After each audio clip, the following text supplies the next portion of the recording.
네, 반갑습니다, 여러분. 오늘부터는 여러분들이랑 면역 체계에 대해서 이야기를 해보려고 합니다. 그중에서 오늘의 내용은 어떤 내용이냐? 자, 면역을 이끌어갈 때 이제 튼튼하면 면역이 좋다라고 얘기를 하겠지만 우리가 튼튼하지 못하다 혹은 면역력이 떨어졌다 할 때 질병에 걸리게 되죠. 그랬을 때 이 질병을 일으키는 원인들에 대해서 오늘 공부하려고 하는 거죠. 자, 질병을 일으키는 원인들에는 우리 대표적으로 뭐 스트레스라던가 유전 현상이라던가 여러 가지가 있겠지만 가장 대표적인 것은 병원체가 있겠죠. 그래서 병원체의 대표적인 애들에 대해서 쭉 읽어보고 그리고 학습해 보도록 하겠습니다. 자, 병원체에는 뭐 세균부터 시작해서 바이러스 등등등등 여러 가지가 있다. 우리가 공부해야 되는 이 여러 가지들의 병원균들의 종류를 알고 그 다음에 걔네들의 특징을 알아두시고 그다음 문제에서 이제 어떤 식으로 나오게 되냐면 어떤 병원균의 두 가지 혹은 세 가지를 융합을 해서 얘네들의 특징 혹은 공통점, 차이점 이런 것들을 물어보게 됩니다. 자, 그러면 그 중에서 가장 첫 번째 가장 잘 나온다라고 얘기를 해줄 수가 있는 세균 먼저 이야기를 해보도록 하죠. 자, 이 세균이라고 하는 애는 세균이 내 몸속에 들어오면은 질병에 걸려요, 뭐 병에 걸려요 이런 얘기들은 정말 많이 들어서 세균이 질병을 일으키는 병원체임은 이미 알고 있을 거예요. 그러면 얘의 특징은 어떤 특징을 가지고 있느냐? 자, 먼저 얘는 세포라고 얘기를 해줄 수가 있어요. 자, 단세포라고 하는데 하나의 덩어리로 이루어진 세포예요. 여러 개의 세포가 하나의 생명체를 이루는 게 아니라 하나의 세포가 하나의 생명체를 이루는 단세포이다. 자, 세포이다라고 한다는 것은 세포막을 가지고 있다라고 볼 수가 있습니다. 자, 그래서 그림에서도 보게 된다면 피막이라고 하는 것과 함께 세포막이 여기에 함께 속해져 있죠. 그래서 세포막을 가지고 있는 세포의 구조가 바로 세균이다라고 얘기를 해줄 수가 있어요. 하지만 얘 같은 경우는 세포막은 있지만 우리 원핵 생물이다라고 하는데 핵막은 없어요. 세포막은 있지만 핵을 경계 지을 수 있는 핵막은 없다라는 거예요. 그러면 핵막이 없으면 유전물질도 없나? 아니, 유전물질은 있어요. 유전물질은 있지만 이 유전물질과 그 다음에 외부 공간을 이렇게 분리시켜 줄 수 있는 핵막이라고 하는 것이 없다. 자, 이런 핵막이 없는 놈들을 우리는 핵이 없다라고 표현을 하고요. 그런 애들을 우리는 원핵 생물이라고 표현을 합니다. 자, 세포 구조이면서 원핵 생물 이에요. 원핵 생물, 원시적인 핵생물이라고 해서 핵막이 없어서 핵이 없는 생물. 핵이 없다고 해도 유전 물질이 있다라는 거 꼭 기억하시면 될 것 같아요.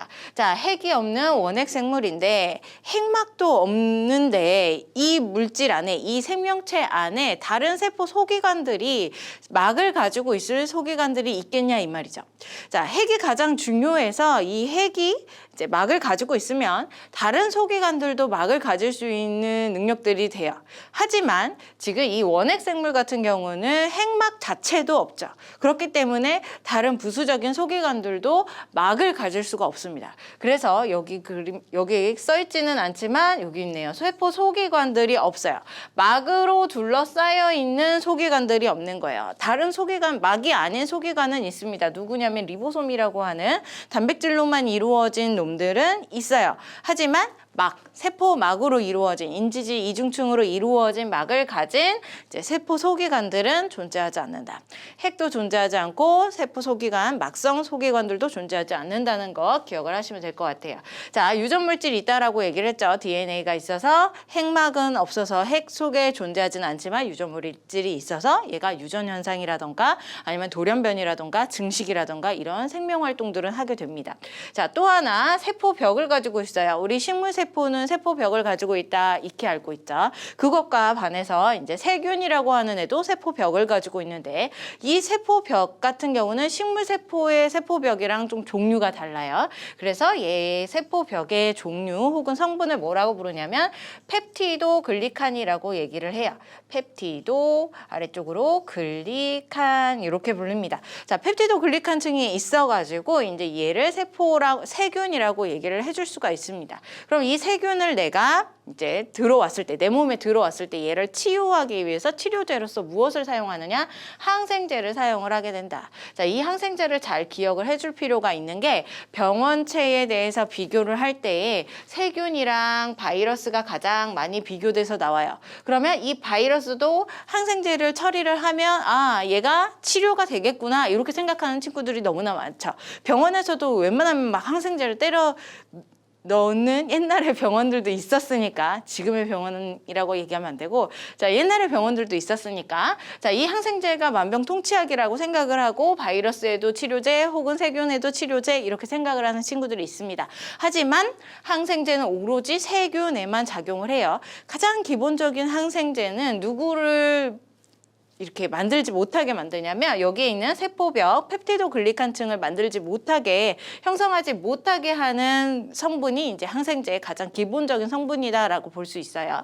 그래서 이 펩티도글리칸층 세포벽을 형성하지 못하면 세균이라고 하는 애들은 이제 보호받지를 못하고 세포벽으로부터 보호하고 있었겠죠. 그런데 이런 보호 받는 작용을 못하고 그다음에 외부로부터 여러 물질들이 들어오면서 빵 하고 터져가지고 살아남지 못하게 되는 그런 현상들이 나타나게 되죠.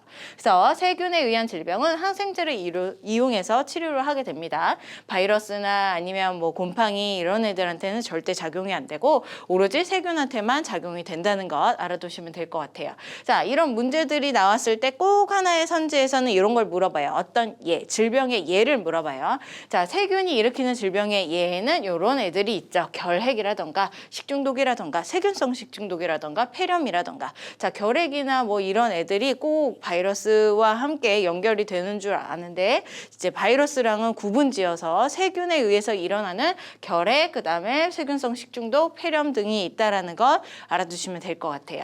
자 세균의 모습과 함께 여러 가지 특징들 알아봤습니다. 머릿속에다 집어넣고 그다음 우리는 바이러스로 한번 가보도록 하죠.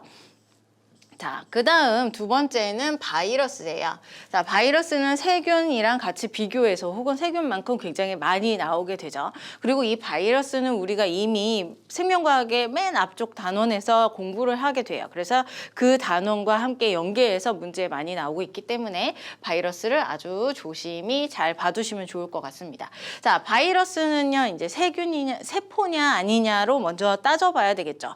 세균도 마찬가지로 세포냐 아니냐 먼저 따졌듯이 이제 바이러스도 마찬가지로 세포냐 아니냐 먼저 따져봐야 돼요. 자, 바이러스 같은 경우는 비세포 구조예요. 이 얘기는 무엇이냐면 얘 같은 경우는 핵산 DNA나 RNA를 의미하죠. 핵산이랑 그 다음에 단백질 껍데기로 이루어져 있습니다. 그래서 자, 세포가 되려면 세포막을 가지고 있어야 돼요. 그 세포막은 인지질 이중층을 이루고 있어야 되죠. 근데 이 인지질 이중층이 아니라 단백질 껍질로 이루어져 있기 때문에 얘는 세포가 아니다라고 얘기를 해줄 수가 있어요. 그 다음 핵산으로만 이루어져 있어요. 핵막이 없어요. 그렇기 때문에 얘도 핵이 없을 뿐더러 다른 세포 소기관들도 없고 세포도 아니고 대신 이제 핵산 DNA나 RNA가 존재하면서 단백질 껍질로 이루어진 아이가 이제 바이러스다라고 볼 수 있죠. 세균보다 굉장히 작습니다. 그래서 우리가 앞서서 공부했던 우리 바이러스 단원에서는 담배 모자이크병에서 실험을 할 때 바이러스를 추출할 때 여과기 아래로 여과된 물질을 가지고 바이러스를 알아냈었어요. 그래서 세균보다는 훨씬 더 작은 사이즈임을 알 수가 있는 거죠. 자, 그리고 이 바이러스 같은 경우는 효소가 없죠. 세포막도 없어서 세균도 세포도 아닐 뿐더러 자 효소가 없어요. 얘 같은 경우는 물질 대사를 하는 놈인데 자 물질 대사를 할 수가 없습니다. 스스로 물질 대사를 못하죠. 그래서 얘가 물질 대사를 하기 위해서 혹은 증식을 하기 위해서 어떤 짓을 하게 되냐면 살아있는 숙주세포 내부로 들어가게 되는 거죠. 죽어있는 숙주세포로 내부로 들어가서는 얘도 죽어있는 상태. 하지만 살아있는 숙주세포 내부로 들어가게 되면 이 살아있는 숙주세포의 효소를 사용해서 물질 대사를 하게 됩니다. 그것을 우리는 뭐라고 부르냐면 활물기생이라고 얘기를 하죠. 활물기생, 스스로 물질 대사를 못하지만 숙주세포의 효소를 이용해서 물질 대사를 하고 유전하고 증식하는 이런 모습들을 보이게 된다라고 볼 수 있어요. 자, 바이러스에 의한 질병은요, 어떤 치료제를 사용을 하냐면 항바이러스제를 사용을 합니다. 하지만 문제는 뭐냐면 이 바이러스라고 하는 애들은 유전 돌연 변이가 굉장히 심하게 일어나게 되어 있어요. 그래서 돌연 변이가 굉장히 빠르게 일어나기 때문에 내가 이 항바이러스제를 사용을 하더라도 그 유전 물질이 바뀌어 버려 가지고 이제 바이러스제가 작용을 못 하게 되는 거죠. 그래서 치료하기가 굉장히 어려운 까다로운 모습이 여기에서 존재한다라고 볼 수가 있습니다. 자, 바이러스의 대표적인 질병, 독감이나 감기 이거는 너무나 유명하니까 당연하게 받아들이고 있으니까 넘어가시면 될 것 같고요. 자, 홍역, 그리고 소아마비, 그 다음에 에이즈, HIV라고 하는 바이러스가 있어요. HIV 바이러스에 의해서 에이즈가 걸리게 되고요. 소아마비와 홍역 또한 이제 바이러스에 의해서 일어나는 질병임을 알아두시면 될 것 같죠. 자, 앞서서 우리 세균이랑 그 다음에 여기에 있는 바이러스랑 같이 비교해서 문제 많이 나온다라고 얘기를 했어요. 그래서 선지에서 이제 누구는 뭐 세균은 결핵을 일으킨다라고 한다면 맞는 말이고 바이러스가 결핵을 일으킨다 그러면 틀린 말이 되겠죠. 다시 자, 세균은 홍역을 일으킨다 혹은 소아마비를 일으킨다 그러면 이건 틀린 말이 되는 것이고 바이러스 같은 경우는 홍역이나 바이러스 소아마비를 일으킨다 그러면 맞는 말이 되겠죠. 이렇게 서로의 질병들을 각각 나눠서 기억을 하고 계셔야 됩니다. 자, 그 다음 세 번째가 원생생물이에요. 앞서서 우리 세균에서 원핵생물을 공부했어요. 원핵생물 같은 경우는 원시적인 핵생물이에요. 핵이 원시적인 핵인 거예요. 그래서 핵막이 없는 거죠. 하지만 원생생물은 핵이랑은 전혀 관련이 없어요. 얘 같은 경우는 이제 진핵생물로서 핵막을 가지고 있는 놈입니다. 앞서 있는 세균이랑은 다르게 핵막을 가지고 있어서 세균보다 조금 더 진화된 생명체임을 알 수가 있고요. 핵막이 있으니까 핵을 가지고 있다라고 이야기를 해줄 수가 있겠죠. 그리고 자, 매개곤충을 통해서 주로 인체 내부에 들어오게 돼요. 그래서 말라리아 모기에 걸리게 되면 말라리아가 나오게 되고 혹은 수면병도 여기에 속하게 됩니다. 수면병. 그 다음에 아메바성 이질도 여기 원생생물에 의해서 이제 일으키는 질병에 속하게 된다라고 기억을 하시면 될 것 같습니다. 자, 진핵생물이라는 거 매개곤충에 의해서 이제 우리 질병이 유입된다는 거 알아두시면 돼요. 자, 그 다음 균류라고 하는데 이거를 우리는 이제 조금 더 상세하게 곰팡이라고 생각을 해주셔야 돼요. 곰팡이야. 자, 이 곰팡이가 이제 균계에 속하게 되는 거죠. 균류가 훨씬 더 큰 범위이고 이제 곰팡이가 훨씬 더 작은 범위. 그래서 이 곰팡이라고 하는 애도 질병을 일으키는데 어떤 특징을 가지고 있느냐? 자, 여기 바이러스를 제외하고는 모두 다 진핵생물 세포예요. 자, 곰팡이도 마찬가지로 이제 진핵생물이고요. 세포로 이루어져 있어요. 세포, 생명체다라고 볼 수가 있고요.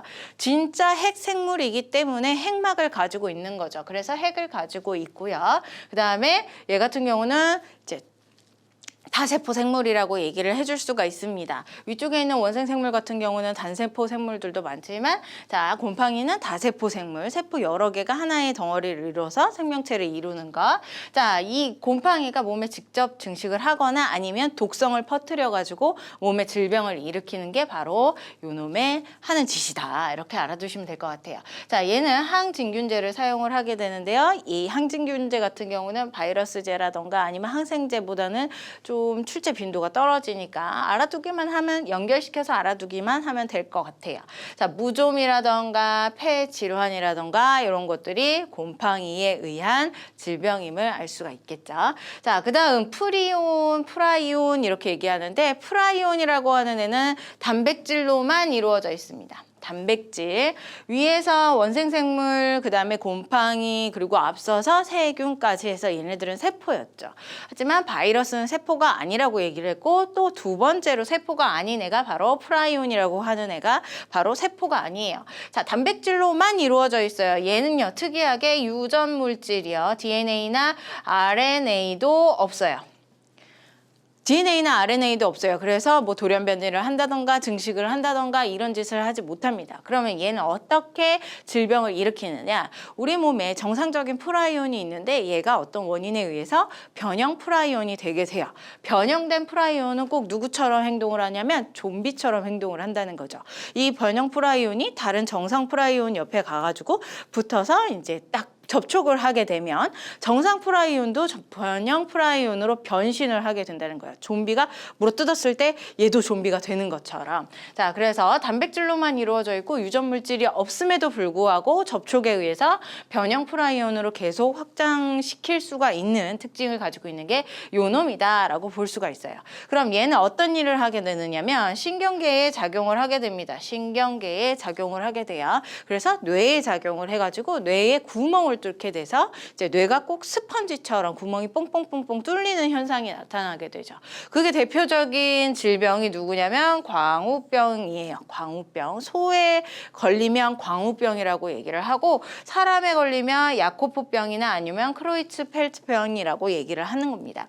각각의 이제 대상. 질병이 걸린 대상이 누구냐에 따라서 병증의 이름이 달라지고 그 병증을 일으키는 원인 병원체는 오로지 프라이온이다. 이 프라이온은 유전 물질이 전혀 없다라는 거 이 사실만 알아두시면 될 것 같아요. 자, 이렇게까지 해서 우리 세균부터 해서 5가지를 이야기를 해봤는데요. 이런 병원체들은 어떻게 우리 몸속에 들어오게 되느냐? 감염 경로가 존재하죠. 일단은 숨을 쉬게 되면서 공기 중에 있는 입자에 의해서 감염이 되는 경우도 있어요. 그게 바로 호흡기를 통한 감염이 되는 거죠. 결핵 같은 경우는 세균이고 그다음에 감기, 독감 얘네들은 바이러스인데 얘네들도 다 세균이나 바이러스 모두 다 이제 호흡기를 통해서 내가 감염증에 걸릴 수가 있다라는 거예요. 자, 그다음 소화기 먹는 거죠. 먹어서 이제 소화기 목을 통해서 입, 목, 그다음에 위, 소장, 대장 이렇게 소화기를 통해서 우리가 감염을 겪게 되는데 세균성 식중독이라던가 아니면 콜레라라던가 이런 것들이 이제 소화기를 통해서 감염된 현상. 자, 매개곤충은 아까 원생생물에서 얘기를 했죠. 말라리아 같은 거, 수면병들 같은 거 원생생물에 의해서 이렇게 매개곤충을 통해서 감염이 됩니다. 그다음 신체 접촉이요. 이제 누군가와 접촉이 됐을 때 상처가 났을 때 접촉에 의해서 그 안쪽으로 물질들이 들어가는 거죠. 병원체들이 들어가게 되는 것. 자, 무좀이라던가 파상풍 등이 여기에 속한다라고 볼 수가 있어요. 에이즈도 여기에 속할 수 있겠죠. 우리 신체 접촉을 통해서 이렇게 에이즈까지도 감염이 된다라고 알아두시면 될 것 같아요. 자, 그러면 여기까지가 병원체에 대한 내용이고요. 이런 병원체에 의해서 감염되는 질병은 우리 감염성 질병이라고 얘기를 합니다. 병원체에 의해서 감염되는 것. 그래서 아까 감염 경로를 통해서 이제 다른 사람한테 전염이 되기도 하게 되는 거죠. 우리가 앞서서 우리 세균부터 시작해서 프라이온까지 얘기를 했는데 거기에 나오는 대표적인 질병들이 모두 다 감염성 질병이라고 볼 수가 있어요. 하지만 우리 병원체 없이도 질병에 걸릴 수가 있죠. 그게 비감염성 질병이라고 얘기를 합니다. 얘 같은 경우는 병원체가 없어요. 그래서 다른 사람한테 옮겨지지는 않는 거죠. 전염되지는 않는다. 대신 나의 생활 습관이라던가 아니면 유전 물질이라던가 뭐 생활 방식, 환경 등에 의해서 내가 이렇게 비감염성 질병을 갖게 되는데 대표적인 게 뭐 고혈압, 당뇨, 혈우병, 고혈압이나 당뇨 같은 경우는 뭐 유전 물질에 의해서 일어나기도 하지만 스트레스나 아니면 생활 방식, 환경에 의해서도 일어나게 되는 거죠. 혈우병은 다 무조건 100% 유전병이에요. 그래서 유전자에 의해서 혈우병이 나타날 수가 있고요. 아니면 뭐 지방간 이런 것들도 여기에 속하게 된다라는 거. 우리가 대충 봤을 때 저 사람이 뭔가 스트레스를 많이 받았어. 아니면 생활 습관이 올바르지 못해. 그 결과 병증에 걸린 것 같아. 이렇게 생각이 되는 질병들은 다 여기 비감염성 질병에 속하고 얘네들은 전염이 되지 않는다는 것만 알아두시면 될 것 같아요. 자, 이 내용을 바탕으로 해서 문제를 한번 풀어보도록 하겠습니다. 자, 문제요. 첫 번째 문제입니다. 이런 문제들이 많이 나오죠. 그래서 질병이 먼저 딱 나오고 이 질병 옆에 이제 병원체가 누구냐 혹은 감염성이냐 비감염성이냐 이렇게 두 가지를 물어보게 돼요. 자, 일단은 결핵이나 탄저병 얘 같은 경우는 세균에 의한 거죠. 세균은 원핵 생물이면서 세포의 구조를 가지고 있다라고 얘기했습니다. 자, 홍역이나 독감 얘네들은 바이러스에 의한 거죠. 그래서 얘는 세포의 구조가 아니면서 이제 생명체와 비생명체의 중간 단계에 속한다라고 얘기를 할 수가 있고요. 혈우병, 남모양 빈혈, 적혈구 빈혈증 얘네들은 유전 질환이죠. 얘는 비감염성이다라고 볼 수 있어요. 비감염성. 그래서 기억부터 A의 병원체는 세포로 이루어져 있다. 네, 세균은 세포로 이루어져 있습니다. 원핵 생물일 뿐, 핵막이 없을 뿐. 자, B의 병원체는 단백질을 가지고 있다. 바이러스는 단백질을 가지고 있어요. 모든 병원체들은 웬만해서 다 프라이온까지 해서 다 단백질을 가지고 있었습니다. 자, C는 타인한테 전염되지 않는다. 네, 비감염성이기 때문에 전염하는 병원체가 없어요. 그래서 전염되지 않는다. 5번이 정답이 되겠죠. 다음 문제도 한번 가볼게요. 자, 이런 것도 또 대표적인 그림이죠. 이렇게 그래프를 그려놓고 요 사이에 공통되는 점과 그 다음에 각각의 차이점을 이야기를 하는 거예요. 자, A 같은 경우는 누구냐면 결핵을 유발하는 애였고요. 그 다음에 B가 독감을 유발하는 애였어요. 그러면 A가 바로 세균이 되는 것이고 그 다음에 B가 바이러스가 되는 거죠. 바이러스랑 세균을 비교하는 문제가 가장 많이 나와요. 그래서 여기 세균과 바이러스 같은 경우는 여러분들이 내용을 파고 또 파야지만이 되는 부분이 바로 여기다라고 할 수가 있죠. 자, 공통점과 차이점을 나타낸 것이다. 바로 선지로 가보겠습니다. 결핵 치료를 할 거예요. 세균 치료다. 그러면 얘 같은 경우는 항생제가 사용되는 게 맞다. 하지만 바이러스 혹은 독감 치료에는 항생제를 사용해서는 안 되죠. 항바이러스제를 사용을 해야 되는 겁니다. 그래서 기억은 맞아요. 유전물질을 가지고 있다. 유전물질은 DNA나 RNA를 얘기를 해요. 핵의 유무와는 달리 DNA, RNA, 뭐 핵산을 가지고 있느냐 그 사실만 알고 있으면 되는 겁니다. 자, 유전물질을 가지고 있느냐 요놈도 모두 다 가지고 있어서 요 칸에 속하는 거죠. 그래서 니은에 해당한다. 맞는 말. 스스로 물질 대사를 하지 못한다. 얘는 효소가 없기 때문이다 라고 알 수가 있고 효소가 없는 애는 누구였냐면 이 바이러스다 라고 얘기를 했죠. 그래서 디귿에 속함을 알 수가 있습니다. 그럼 기억, 니은, 디귿 5번이 정답이 되겠네요. 자, 다음 마지막 문제예요. 자, 요즘 들어서 이런 두 가지의 조건, 표와 함께 조건을 많이 주는 문제들이 속속 나오고 있죠. 하나씩 조건을 맞춰서 풀어보면 여러분들은 충분히 풀 수 있는 문제들. 자, A부터 C가 있고 기억부터 디귿이 있습니다. 그랬을 때 A부터 C는 결핵, 독감, 그 다음에 에이즈 중에서 하나이다 라고 했어요. 결핵 같은 경우는 세균에 의한 거고요. 독감은 바이러스, 그 다음에 에이즈도 바이러스에 의한 거죠. 자, 각각 이런 특징을 가지고 있다. 자, 바이러스성 질병이다 라고 한다면 얘는 독감이랑 그 다음에 에이즈 이렇게 두 가지가 속하게 되는 거죠. 병원체는 유전물질을 가진다. 유전물질은 DNA나 RNA를 가지면 돼요. 자, 이게 결핵도 여기에 속하고 세균성 결핵도 여기에 속하고 독감을 일으키는 바이러스도 여기에 속하고 에이즈를 일으키는 바이러스도 여기에 속하게 됩니다. 자, 병원체는 인간 면역 결핍 바이러스다. 얘가 바로 에이즈에 대한 바이러스, HIV 바이러스, 에이즈를 일으키는 바이러스입니다. 자, 그러면 에이즈 같은 경우는 특징 3개를 모두 다 가지고 있고 그 다음에 결핵 같은 경우는 특징 하나만을 가지고 있어요. 이걸 가지고 여기에다가 속해서 보는 거예요. 자, 기억은 지금 특징인데 3개가 모두 다 가지고 있는 특징이기 때문에 요게 가운데 있는 게 기억임을 알 수가 있죠.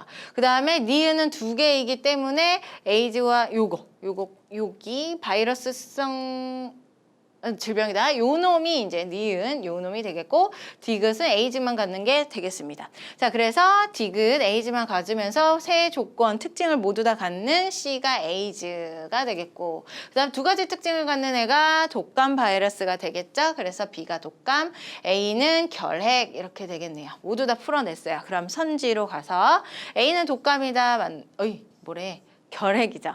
결핵이다. 자, B는 병원체는 세포구조로 되어 있다. B는 독감이고 바이러스예요. 세포구조가 아니죠. 핵산 플러스 단백질 껍질로 이루어져 있어요. 단백질 결정체라고 하는 용어를 주로 사용하기도 합니다. 자, C의 병원체는 스스로 물질 대사를 하지 못한다. 효소가 없기 때문이고 이건 바이러스에 대한 내용이죠. 에이즈도 바이러스에 대한 것이니까 맞는 말이 되겠습니다. 오로지 디귿만 정답이기 때문에 2번이 정답이 되겠네요. 자, 여기까지 한번 풀어봤어요. 우리 기본적인 내용을 가지고 이제 2점짜리 문제들 이렇게 풀어봤는데 탄탄히 기본을 다지시고 이제 다른 단원들이랑 융합해서 자, 조금 더 실력을 키우시기 바라겠습니다. 자, 오늘은 여기까지 하도록 하죠. 수고 많이 하셨습니다.